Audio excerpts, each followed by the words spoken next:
আলু, এবার আলুটা খেয়ে দেখা যাক। বেগুন, আলু আর মাছ দিয়ে হচ্ছে আজকের মাছের তরকারি। দেখতে পাচ্ছ মিনিমাম তরকারিটা অনেকটা কালারিং হয়ে এসেছে। আমি লাস্টে এসেছি ওই জন্য তরকারি হাফ হয়ে গেছে, হাফ বলতে গেলে মোটামুটি হয়েই গেছে কমপ্লিট। এখানে দেখতে পাচ্ছ টকবক করে ফুটছে, মাছগুলো দেখবো জলের ওপর চড়ছে। আর এদিকে মাছের তরকারির সাথে হবে এখানে ঢেঁড়স আছে, ভেন্ডি ভেন্ডি ভাজা হবে। এটা আমি করছি না, এটা মা বানাচ্ছে আজকে, মা রান্না করছে আজকে।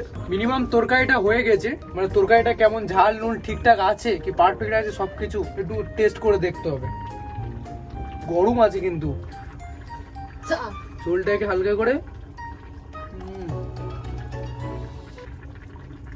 ঠিক আছে, একটু নুনটা একটু হালকা কম আছে, এই নুনটা একটু দিয়ে দাও, দিলে ঠিকঠাক হয়ে যাবে তরকারি। ব্যাস তরকারি নিয়ে চলে এসেছি, এবার টেস্ট করার পালা।